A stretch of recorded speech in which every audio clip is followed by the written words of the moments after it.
It's time for our semifinals here of round 3. My name is Wolf. With me tonight is Moonglade, and we've got two incredible teams starting us off here. And this is going to be another great match, Moonglade. It is, Wolf. It's going to be very excited. I can't wait to see what sOs can get up to today. Yesterday, all killing CJ. Quite a huge surprise, but he's finally reached that level he was a couple of years back. Absolutely. Well said. Take a look at KT Rolster. Being in here in second place in round 3, the +9 indicator, currently at 162 points in this league. On the other side of things, Janair Greenwings with a much better score overall at 203. However, didn't have the best round, so they had to fight their way through CJ Entis. They did so easily, and as you mentioned, sOs will be starting today again in a Protoss versus Protoss, this time versus Zest. That's right. It's going to be a lot of fun. Zest has gotten the better of sOs in their last couple of encounters in Pro League. But sOs seems like he's reached another level in terms of PvP, defeating CJ Hero yesterday in a massive macro match. That says a lot about someone's PvP, I think. Starting off on Echo, going to be a little bit of a different map. I don't think we're going to see as late of a Deadwing type game, but still, it could go to late game. It could go to 3 bases and max out Protoss armies. We have seen it before on this map, but it's also interesting to note the last time these two played each other, it was on the bigger maps. It was on Vani Research. It was on Deadwing. Zest had a lot more time to get into his very comfortable late game position. This time around, though, it is that close to quarters. It can still go pretty late, but I think we might see a bit of a different game this time. Yeah, very, very, very likely. Now, remember, guys, again, as you guys were describing yesterday, we are in the all-kill format now, the format that many have called the GSTL format. So it's all about positioning of your players on certain maps. That's right. And getting early advantages really means a lot more than if you had a predetermined lineup like we do in the regular season, where you're like, okay, we've got these are the matches that we're less likely to win, but if we can get these points, we get a bit of momentum. This is just like, you cannot let someone like sOs get out of control. No, absolutely. And we saw it yesterday firsthand when CJ so boldly put out their ace player first. sOs stomped him, then they bring out another one, and he just went through the lineup from there, and it just got easier and easier for him because that momentum was behind him. Absolutely. Here are our rankings, by the way. It's no coincidence that our top 4 teams are the 4 teams we saw here in the playoffs. CJ did take that loss yesterday, so they're not going to make as many points as they'd like. SKT still sitting pretty way up there on top. They're pretty happy, no doubt, that CJ Entis, of course, lost yesterday. They're not going to be able to approach them. Here's our map list for today, starting off with a PvP on Echo. We're going into Expedition Lost, so 2 two-player maps right away. Then we're going into Deadwing, a bit of a bigger one in Game 3. That's right. And then Cactus Valley, Vani Research, Coda, then Echo again. And an interesting thing to note is the higher-ranked team starts the pick.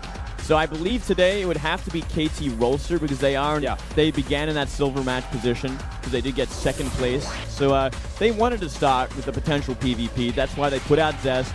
And, you know, Janair just felt so good about things yesterday to throw it at sOs again, see what damage he can do. Here's some interesting stats here about these two teams. As you can see, KT Rolster is quite good at the all-kill format. But, you know, the 4-1s, a lot of those, they've got their 13-3, so pretty good records for KT Rolster. A lot of this comes, of course, from matches we've seen in the past, like last season where KT Rolster was doing incredibly well. Zest getting all kills, for example. Absolutely. And it's been a while since then, too. You know, Zest isn't what he used to be. Zest has been having a bit of trouble here and there, especially in PvP, which is going to be pretty interesting today. Yeah. Now, taking a look at some of our records here for individual players in recent times, you see that Stats and Zest, you know, Stats having a much better time than Zest. Zest losing about as much as he's winning. Life as well, having a really bad round 3. Yeah. And we're sort of starting to see the resurgence of TY as well. He's starting to look really strong again. So today could be a big day for him as well. Now, Janair Greenwings has a great lineup of players, but their big 4, it's hard to identify them as strong as it used to be before, because it used to be, okay, you've got sOs, Maru, Rogue, and then you've got Cure, you know, but now it's not looking as easy to pick who those players are that we're going to see. Will the all-killer jinx be repeated? I guess we'll have to find out. And will the KT Protoss players be able to overcome Maru? And that's a really interesting way to spin this series, almost saying that only the Protoss players have a chance at beating him. Well, I do think Life has a good chance as well. You know, Bjell has always had Maru's number in recent times. It's one of the big things. And Life, I think, is probably a step down from Bjell at this point, but still a very dangerous Zerg player. No, I feel like Jin Air Green Wings has a lot of snipe players they can rely on that we might not yet know about what they're planning on using. For example, what about a player like Terminator? What about Pig Baby? These are players that we could see come out for a specific snipe build versus one of these KT players. Something that we never really get to see these players that often in the preset tournament. But we're going to go into this coach interview before we talk about anything else.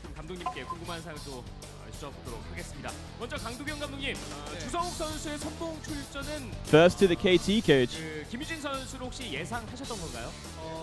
How do you feel about Zest as your first player? I did expect SOS today, or a Protoss player to come out today. 좋은 분위기를 이어갔잖아요. 주성우 선수는 좀 부담스러워하지는 않았는지 굉장히 궁금합니다. Didn't Zest feel any pressure coming out as the first player? I didn't really get a chance to talk to him about that.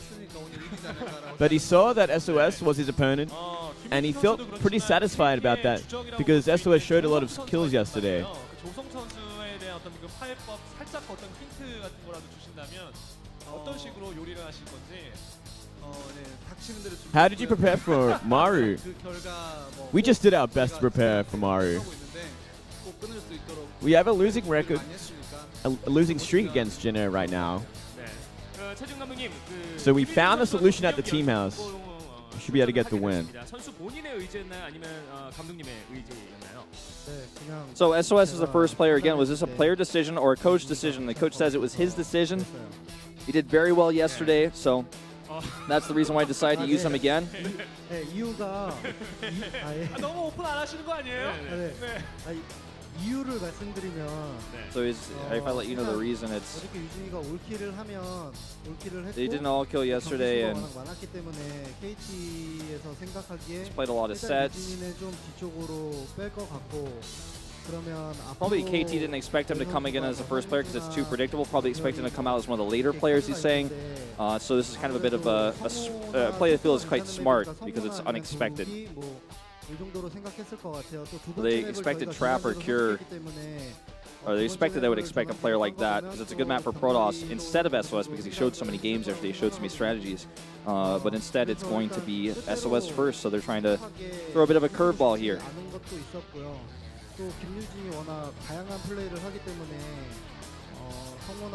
SOS has many various builds he can rely on, so very versatile. He's a good player against any other players on KT. And he has so much momentum right now, so I wanted to carry that momentum into today's matches as well.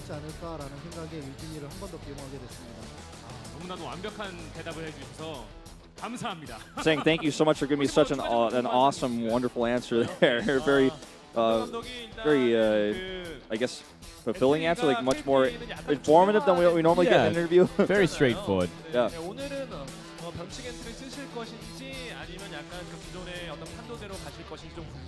Are you going to change your lineup a bit tonight? Or is it going to be the same 4 players you always use? It's going to depend on the situation. Every player in our team is prepared to come out tonight, but it's going to be depending on the situation. Thank you. So very much more basic answer there from the CJ coach. But got some events down here at Pro League, but let's talk more about this format and how Jin Air has these players that I was talking about before that we don't see ever in the individual lines where they can use, because I think that it's really important to note that our last 2 maps are the repeat map, Echo, and Coda is a 6th map, if I'm not mistaken. So we've got these 2-player maps that are a bit tricky, and we could definitely see all-ins come out. And the question, of course, on everyone's mind is, and this is one of our viewpoints basically, is when is Maru going to come out? How long are they going to wait before they send this guy out? Because if he is eliminated, it makes Jin Air's lineup look a lot weaker. It does. He is a very dangerous opponent. I think they might be saving him. I think they have to save him for stats. I think he's the one player you want to save him for, maybe for TY as well. Yeah. TY is very dangerous at this point. I think he's actually going to be one of their big hitters for KT tonight. Yeah, I feel like he might even be the 2nd player that comes out here should Zest lose. It'd be a tricky decision because it is going to be Expedition lost the 2nd map. So, you know, obviously a Zerg player would be a good choice. That's but true. It's going to be live if would be the one choice that they have, and maybe that's super predictable. Yeah, they're definitely not going to send Sleep out today, I don't think. Or Penguin for that matter. Hopefully not at least. I think when you look at the KT lineup, despite what he says, I think it would have to be the 4 heavy hitters for KT. It's like Zest, Then you got TY, Stats, and Life, or Flash. Yeah. I don't think you can really deviate too much from that, or you're taking some big risks. Yeah, you really are, and this is high stakes right now. This is who decides who goes to the finals versus SKT, and all the fans are hoping that KT makes it, so we have none of those epic KT versus SKT finals that we haven't had in a while. But I feel like the predictability of KT is somewhat glaringly obvious, which does make for some possible snipe picks. Would love to see Terminator come out today. Is he one of the best players? Is he going to get multiple kills? Probably not. But if he's got a special strategy prepared, I would like to see that.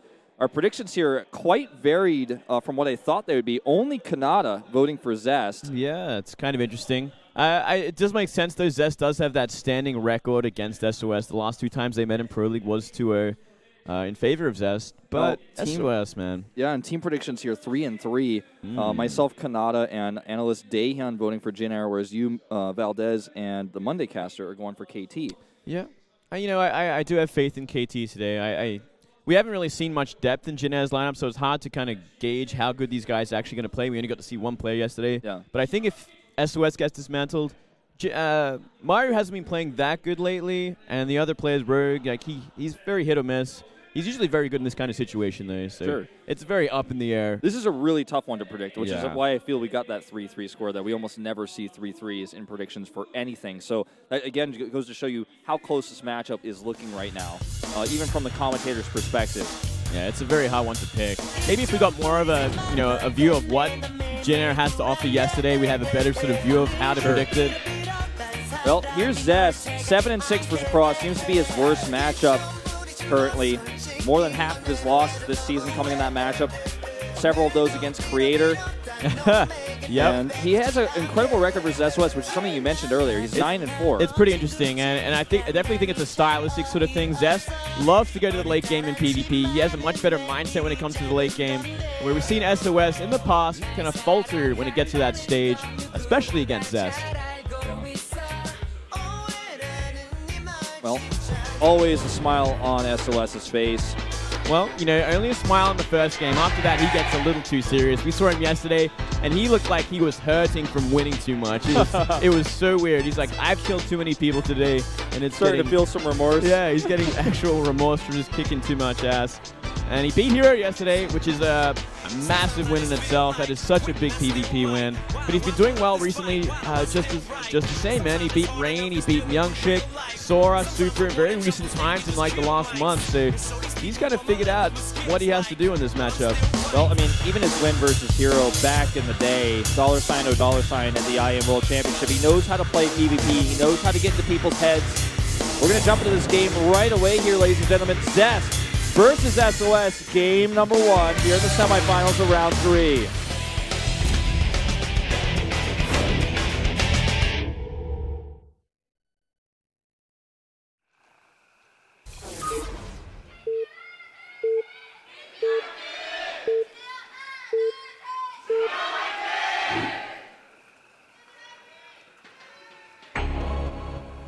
The bottom left in red for KT Rolster, it's Zest.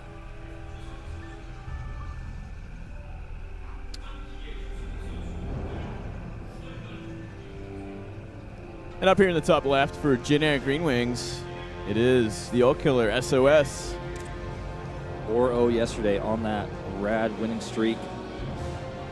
These two players, of course, both coming from Pro League background in Brood War. SOS coming from Moonjin Stars and Zest. The same team once calling himself Cover Yourself with Blood. That's pretty interesting. These two have been around a long time, and you do see actually the favor of the fans goes to Zest slightly at 59%. I can understand that. We'll see how SOS is feeling. He did have a big day yesterday. He hasn't had much time to prepare for Zest as well. So it's also something to consider. Despite having such success, he might be tired. He might not just had what he needs to do to get ready for today's match.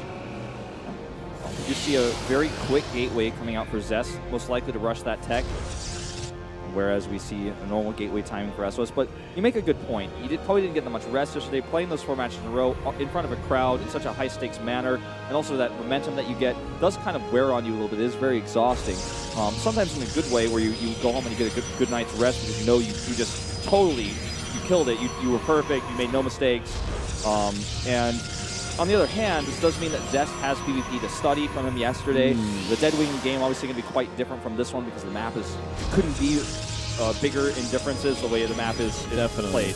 Yeah, it's kind of the handicap you get as the third or fourth team going into the playoffs. You know, you have to play in a row so you don't get that practice time, that rest time that everyone else gets, especially the silver and gold players. Yeah. Well, we're going to see a second gas come up here for SOS a bit later. Again, furthering the idea that Zest will be rushing out tech here as soon as possible, as soon as that core is done. Yeah, look at this. Look at how ahead it is. Yeah, that is miles ahead, but where is he going to put this probe? Looks like he was thinking about going up to the top right there. Change his mind, going to just go for a simple scout at a simple time. Yep. And that looks like it might be a Stargate. Well, what's really interesting is if he wants to rush tech, now he can't really because the probe's coming. He sends his probe across the map, and because he did that that hidden pylon at the natural, this might scare SOS. He might come in here and see the missing pylons. There's a probe out on the map, and so obviously he has to think about that as well. Sees the chrono on the Stalker here. Yeah, he's not going to get a... He's going to see the full base, but he's not going to see that second pylon. Yeah, and that's a bit alarming. Big paranoia there. But look at that, very early second gate from SOS as well, so he's going to have a little bit more of a safety build to start things off there. He's going to have more gateway units out, more Stalkers out. Could be ready for anything. Yeah, Twilight Council to follow up is going to be the tech here. He's really trying to chase this probe down. He hasn't fired yet because he wants to get as close on it as he can before he shoots to make sure he doesn't lose that acceleration. But the probe looks like it will fall. Very well done. Now he's got the high ground here. He can actually fight the Stalker with an advantage. Ooh, smart from SOS. And there we go. Chrono boosting out those double Stalkers. So he's going to have map control for some time. He's going to be pretty much immune to any sort of early aggression, unless it is DPs, obviously. The Mothership core here, he's going to have to back that Stalker up. But yeah, I mean, he's set for anything, and it is DTs. In fact, Dark Shrine is on the way. 2 more gateways, Chrono Boost on that Warp Gate research to make sure it can line up with the Dark Shrine finishing. There is a good placement here on this forward pylon. That is a sexy pylon. Let's see how aggressive SOS is going to be on that map. Is he going to be searching around for these proxies? That sentry is also very important. Actually, 2 sentries we're seeing now. If he has those in position, he should be able to deny the DTs no matter what. This Stalker very aggressively out of position, is going to take some shield damage. A Nexus is placed. Dark Shrine's halfway done. Time's running out here. He's going to need to be very aware with those sentries. Yeah, he's going to have eyes on that ramp, and he's going to have to start that robo soon, or he's just not going to have anything to detect for a while. Oh, there it goes down. Those sentries are not on the ramp. They might be moving there now. Ooh, nice position from Zest as well.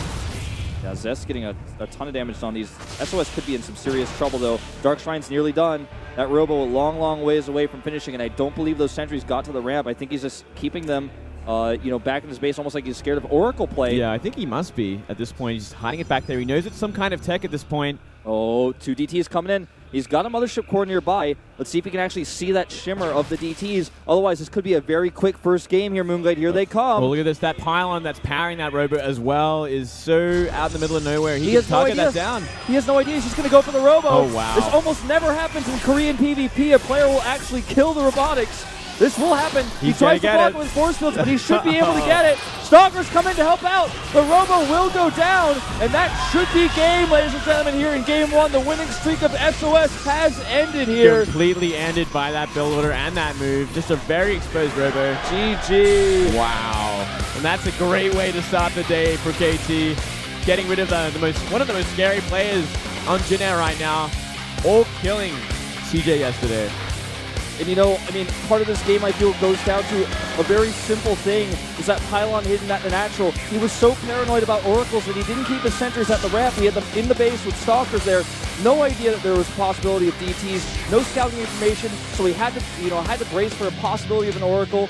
And it was DTs ended up killing him there. A smart move by Zest. I also think putting that Robo out there like he did was a huge mistake as well. He should have had that in the back of his base. So, maybe if he has to, his sentries can help out with force fields in a much more efficient way. Big mistake there. Just a very unexpected build order from Zest. Yeah. You mentioned it. He went to kill the Robo, which he was able to do because he knew it wasn't even finished yet when he got into the base. But killing the pylon even, had the DTs even been a little bit later, a worse pylon, probably could have killed the pylon and then powered it and repeatedly done that and won the game either way. It was very exposed, a very exposed piece of tech there. Yeah, just a bad placement on that Robo. Comes back to hurt him. it would have been good if the sentries were on the ramp. It like would have made sense because that observer would have popped out in vision of the ramp. But he was waiting in that mineral line because he was so afraid of oracles. And I think that's a huge mistake because he always had his mothership core there as well. Yeah. So he can photon overcharge, get rid of the oracle, and he'd still have safe probes. So a little bit of a mistake there from SOS. Well, the question now is, going into Expedition Lost, are we going to see Rogue come out early on here for Generic Green Wings? I think we might have to. I think Rogue is definitely the player that you'd want against someone like Zest, especially on a map like Expedition Lost, because Rogue he's shown so much power in the past on this map. He's got great builds for it. Yeah, and it's unfortunate for Generic as well, because right now, even though that's a good map for Zerg to come out on, Zerg versus Protoss in Korea, a lot of Zergs are really unhappy with the meta, really unhappy with the matchup. It's a tough matchup for Zergs, right? So this is a bit of a stressful situation here where it's like Rogue is the best pick on paper, but you really don't want to have him play against Zest if you can help it. Yeah, well, you certainly don't want to send out a Terran on this map either. I mean, what else could you really do in this kind of situation? I feel like they have limited choices because they do have that solid 4. They don't really mix it up that much. Yeah. I mean, if they want to throw... In Game 2 is always the map where you could send a weird snipe pick because on Game 2 you know your opponent and you know the map, but they don't know who you're going to pick, so you can have this weird advantage. So this is when maybe a pick like Terminator could come out. Terminator, risky pick. It's a risky Trap, pick. maybe? I don't think so. I don't think so. I don't think so either. I'm just, it's hard to say. The possibility, right? Yeah, right. It could be anyone at this point. It could be Symbol as well. Symbol's not bad. He's a dangerous player. He hasn't had that much success recently, but he's very capable. Yeah, it's an all-kill format, so